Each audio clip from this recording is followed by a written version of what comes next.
All right, and we are back here on the GSMC Sports Podcast. And for the second part of the show, we are now going to talk about the Warriors Lakers game from last night. Entertaining game. Warriors did pick up the win last night, and this was in LA. Like I said, I tuned in towards the end of the first half, but I watched the majority of the second half. So a couple things from Anthony, one of the show regulars in the chat. He said, since you've been watching the tournament the whole time, who is the best hybrid point guard either playing currently or that you saw in the tournament? Well, I got to say, one of the players I really like is Pettiford for Auburn. He has had a great tournament, and he's only a freshman. He really, I mean, Auburn, like I said, I didn't have them going far in the tournament, but I've been really impressed with what I've seen with his scoring ability. Also, Janai Broom. I mean, Janai Broom's not a point guard, but still, like I've been impressed by what I've seen from him as well. I didn't have Auburn going that far. And again, I'm not an expert when it comes to college basketball, but they've impressed me with what they've been able to do. I would say that, and of course, Cooper Flag as well. Arguably the best player in the entire tournament. And he says, do you feel Miami is hurting themselves by continuing winning, because if we fall out of the lottery, 2025 draft pick goes to Oklahoma City? I mean, I guess so. Yeah, because what are the Heat gonna do being in the play-in? They're not gonna do anything. Yeah, maybe they advance and they get into the playoffs, but they're not going far. But I did talk about this yesterday, Anthony. I don't know if you were still in the stream. I would like to get your thoughts on Kevin Durant maybe going to the Heat. Because that could be a possible destination for him. I mean, they did trade Jimmy Butler. You bring in Durant. You still got Bam Adebayo. You still got Tyler Hero. Now, I don't know what you would have to give up to get them, or to get him. But, that could be a move. And you know what? The Heat, I think, will figure it out. You still got Eric Spoelstra there. You still got Pat Riley. They'll figure it out. So, yeah, I mean, I agree with you, but at the same time, I think the Heat could figure things out. All right, so let's get to this game. So, you had the stars show up last night, all over the place. It was a high-scoring affair, although the Warriors, they basically had the lead for the entire game. The Lakers were playing catch-up the whole time. It never really got to within one possession because, the Warriors would hit clutch shots when they needed to. Steph Curry hit his clutch threes when he had to. Jimmy Butler had a couple of clutch shots down the stretch. Draymond Green had a three at one point. Well, he went 2 for 4 from three, but I know he hit one. Kuminga was actually a key player for this game. He had 18 points coming off of the bench, so he was huge.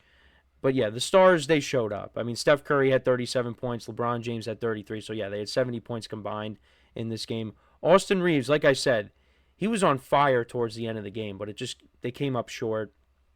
Luka, he went 0 for 6 from 3 last night. So yeah, that was not great. Finished with 19 points, but yeah, overall on the day, 6 of 17 from the field, not great. Rui Hachimura had a good game. He had 24 points last night. But yeah, the Warriors picked up the win, 123-116. But yeah, the Lakers, I mean, when it seemed like the game was over, the Lakers would, LeBron would hit a three or Austin Reeves would hit a three. They did have a chance to, maybe take advantage of a turnover because they did get the ball back when the Warriors were inbounding. I think they got the steal off of Jimmy Butler, but then they turned the ball over. And, LeBron had a turnover at one point, trying to hit Hachimura down low. Sometimes like in those moments, you want to see LeBron or Luka have the ball, in those big moments, crunch time towards the end. And I know, look, LeBron is one of the greatest passers of all time, but I wanted to see him keep the ball or even give it to Luka, or Austin Reeves. But yeah, that was a costly turnover by LeBron. That was later. That was late in the game. But yeah, it was a very entertaining game. Warriors, since they acquired Jimmy Butler now, they are 20-4. I mean, that is impressive. Jimmy Butler didn't have a big game last night. I mean, he finished with 11 points. Draymond Green had 11 rebounds last night, so that was big for the Warriors. Looking at both teams, I mean, they shot around the same. Warriors shot 47% from the field. Lakers shot 45% from the field. They made the same amount of shots. Lakers took more shots. From three-point range, Warriors were 45%. Lakers were 38%. They both shot well from the free throw line. Warriors out-rebounded the Lakers 43-45. Yeah, that's like one of the issues that the Lakers could have is, Jackson Hayes being their big man, right? Because if you go up against a Denver in the playoffs, you go up against these better teams that, got these big men that the Lakers don't have, that could be a problem. That could definitely be a problem in the playoffs. But yeah, we're not quite there yet. And yeah, that was a big win for the Warriors. Another road win last night. The Warriors right now, they have now moved back up to the 5 seed.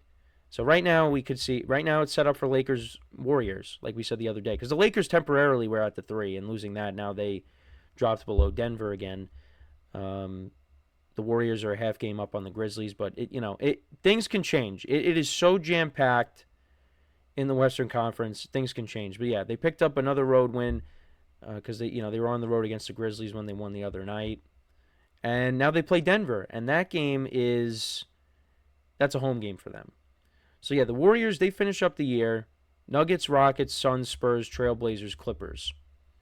So I mean, they could definitely improve their standings. I mean, they need Denver to. I mean, winning against Denver, that would be such a huge game, a huge win for them, because that really would narrow the gap. You could see a scenario where the Warriors can, go all the way up to the 3 seed.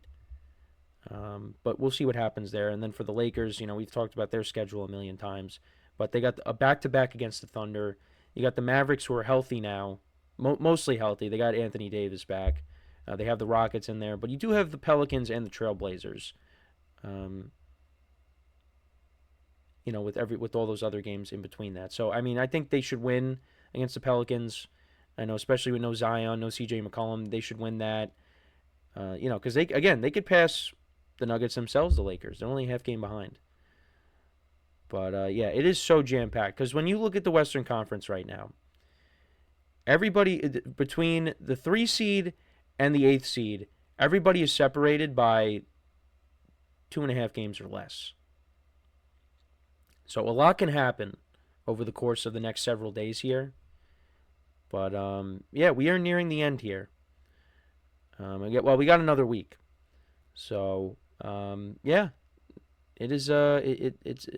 It's an exciting time right now. It's not. I can't really say the same about the NBA. Right now, actually, when you look at the Eastern Conference standings, not the Mavericks. I don't know why I said the Mavericks, but the Bucks and the Pistons, they both have the same record. They're at the 5 and the 6, so the Pistons can jump over them, and then they could have the 5, and the Bucks could have the 6. So I mean, this impacts the Knicks the most because that's who they're going to be playing in the first round. So, but looking at the NBA action for tonight, Lakers, they play tonight against the Pelicans. Warriors play against the Nuggets. Cavs against the Spurs. Mavericks against the Clippers. Rockets against the Thunder. Trailblazers against the Bulls. The Suns against the Celtics. The Pistons against the Raptors. Kings against the Hornets. And then the Jazz against the Pacers. So that's for tonight. I actually did want to bring up, I forgot to mention this for the Lakers Warriors game. Another key player for the Warriors last night was Brandon Pajinski. He had 22 points at the half, hit a half-court three-pointer shot at the buzzer. But yeah, he had a good game last night. 28 points, 8 rebounds, 6 assists, went 10 of 17 from the field, 8 of 10 from 3. But yeah, Draymond Green was 2 points shy of scoring in double digits. But yeah, everybody other than Draymond Green scored in the double digits. And yeah, it was, again, another entertaining game between LeBron James and Steph Curry, and we could be seeing, at least 4 more when we get to the postseason, because both teams will be there. So yeah, I mean, look, I would like to see that happen later in the playoffs. But, if you get it in the first round, so be it. Anthony also in the chat says, I would prefer trading for a young player who has a little bit more left. Kevin has been injured way too much to justify giving up young players and for the draft. That is fair. That is a fair point. Can't disagree with that. But, we got to see what a trade package for him looks like. But I would imagine, it's definitely going to take. It's going to definitely take that to get Kevin Durant, and because the Suns could be in for a complete reset. They could be even trading Devin Booker as well, which I think would be a mistake. I feel like you got to keep him, but Bradley Beal, it's like you can't do anything with him because I believe he does have a no trade clause. So, but yeah, the Suns have just been a major disappointment. So, but let me know what you guys think though about the Lakers-Warriors game from last night. Let me know in the comments what your thoughts were on that. Like I said, we could be seeing them match up in the first round. So that'll be exciting. So before we go to break, I just want to remind you guys once again to tip or donate, get your comments recognized. Make sure to hit that super chat button in the chat if you want to see me acknowledge any thought or comment you may have throughout the live broadcast. It makes the show more lively, more entertaining between myself, the host, and you guys, the viewers. We appreciate you guys' viewership each and every day, so any contribution you can make to the show means the world to us as we put out content for you guys each and every day. And also, the other way to help out the show is by going to the link at the bottom of the show segment on the ticker, GSMCPodcast.net. That is GSMCPodcast.net. So, when we come back from our next break, we will talk about a couple of contract extensions that were given out in the NFL. We'll talk about Trey McBride and Geno Smith's contract extensions. And yeah, so make sure to stick around for that. And we'll be right back here on the GSMC Sports Podcast.